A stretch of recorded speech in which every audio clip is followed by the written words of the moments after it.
Just give me some money. I want to buy some clothes. So you want to dress up for other men to admire you? Am I not your husband? Your clothes look fine to me.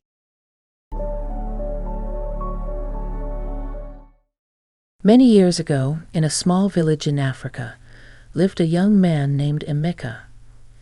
Emeka was known for his good looks and exceptional work ethic. He sold building materials at the village market, making a modest yet comfortable living. Though not wealthy, Emeka was content with his life. Emeka was married to a beautiful woman named Chica.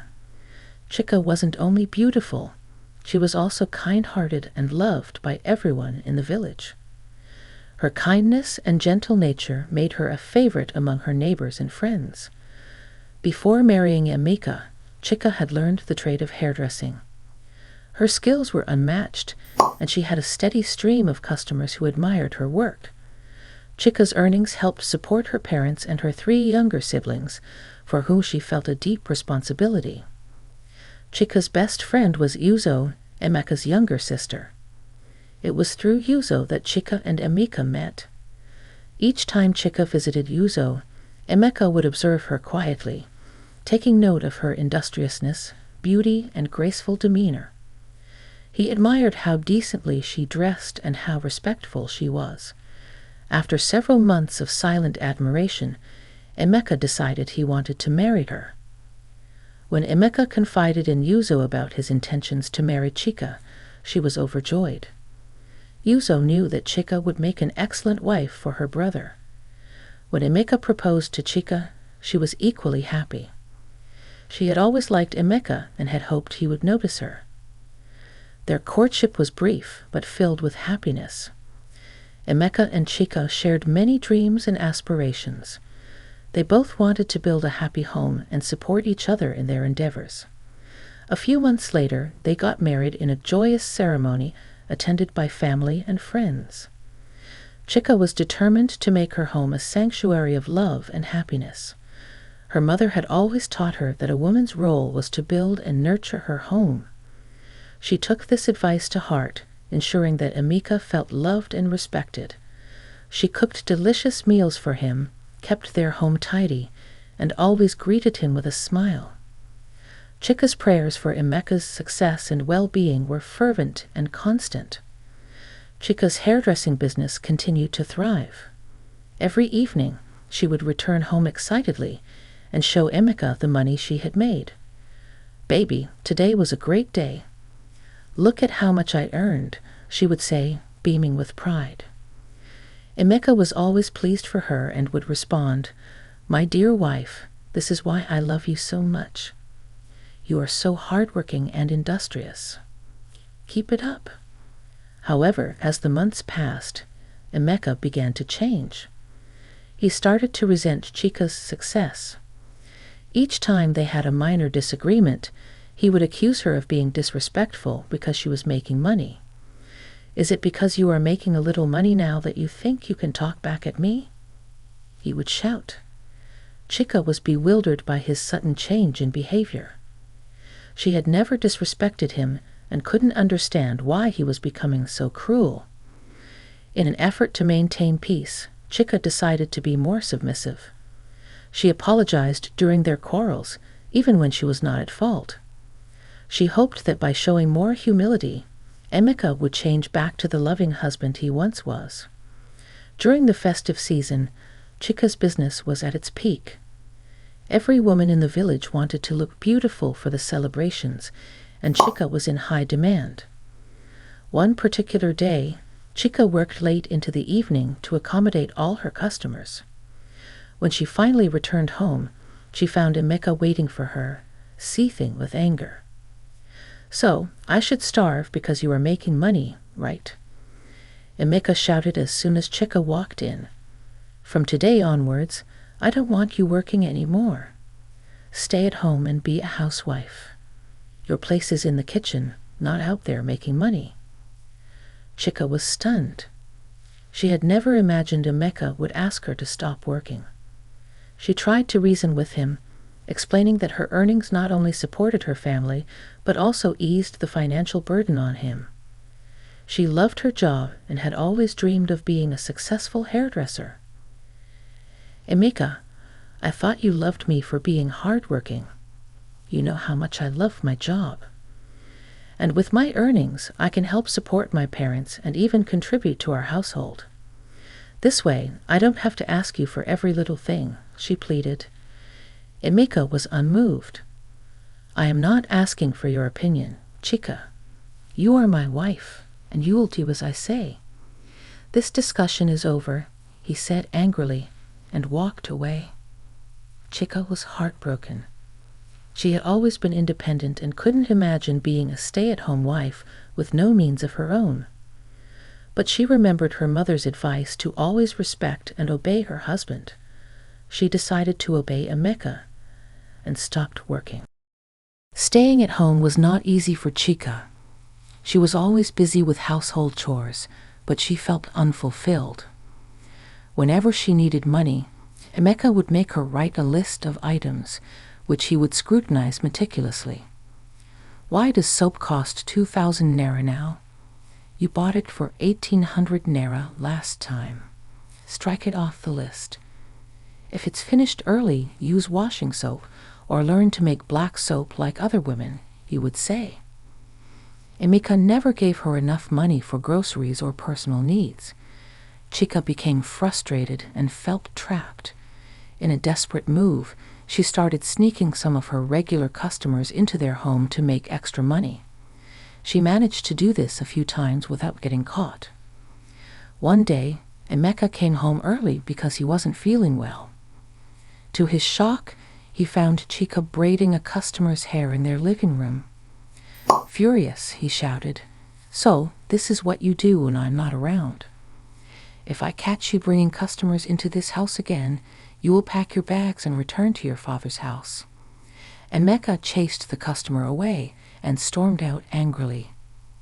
Chica wept all day. She confided in Yuzo, who advised her to obey Emeka. Yuzo warned her that disobeying Emeka could lead to her being sent back to her parents. So Chica decided to completely obey Emeka and stopped working entirely. As time passed, Emeka's business continued to thrive. He opened 3 new shops and bought 2 cars, but his behavior towards Chica didn't change. He continued to give her very little money, despite his increasing wealth. Chica's clothes became old and worn out, and she stopped using skincare products. She looked more like a house help than Emeka's wife. Chica pleaded with Emeka for money to buy new clothes, but he harshly refused. "So you want to dress up for other men to admire you? Am I not your husband? Your clothes look fine to me," he would say. One day, feeling desperate and neglected, Chica prayed to God to take away Emeka's wealth. She wanted him to experience the same misery she felt.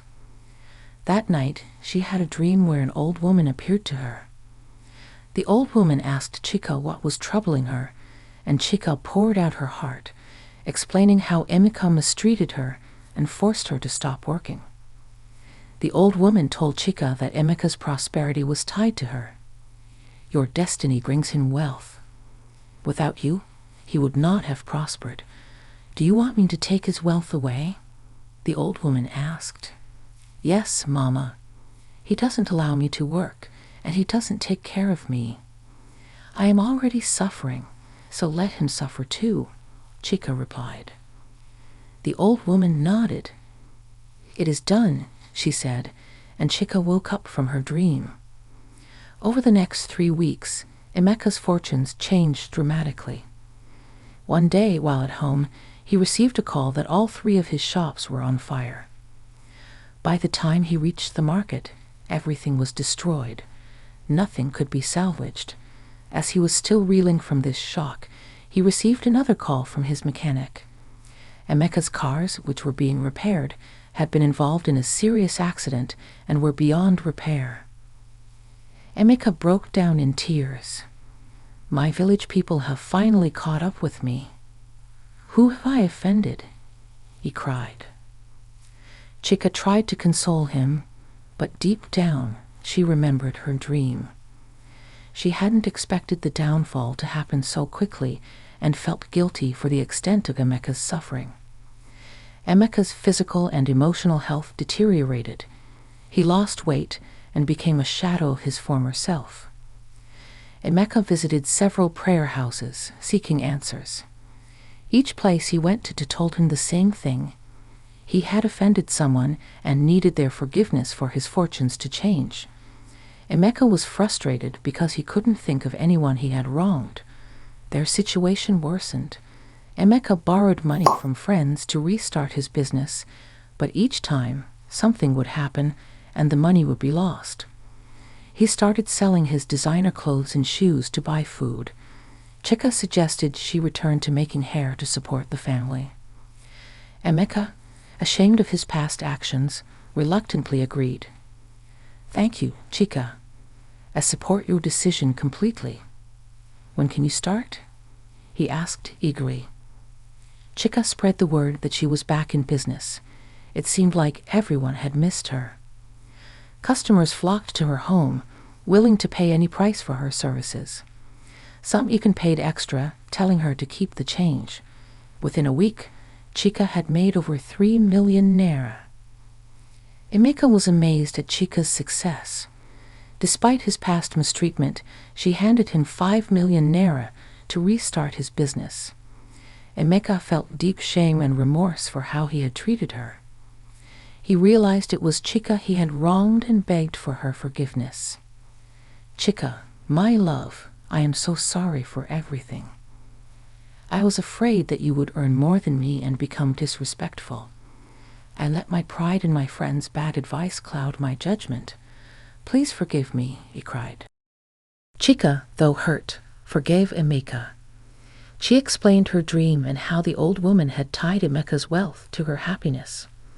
Emeka was astounded and grateful. They both prayed together, asking God for forgiveness and restoration. That night, Chica dreamt of the old woman again. "Your husband has learned his lesson. His prosperity is restored," she said. Chica woke up excited and shared the news with Emeka. With the 5 million naira Chica gave him, Emeka restarted his business. In a few months, he opened 3 new shops. Chica's salon also flourished, and they both prospered. Emeka treated Chica with newfound respect and love. He bought her a car and employed a driver for her. Emeka realized that Chica was a blessing in his life. Chica and Emeka had 3 beautiful children and lived happily together. They built a prosperous life filled with love and mutual respect. In the end, Emeka and Chica's story teaches us about the importance of respect, understanding, and partnership in a marriage. I hope you learned something valuable from this tale. For me, I learned that my spouse is not my competition. We are a team, and 2 heads are better than 1. I'd love to hear from you. Please share the lessons you learned in the comment section. Have you ever noticed that when a man gets married, he often begins to prosper? Married men, please share your experiences. And to my beautiful ladies, if you were in Chica's shoes, would you have forgiven Emeka? Let me know your thoughts in the comments.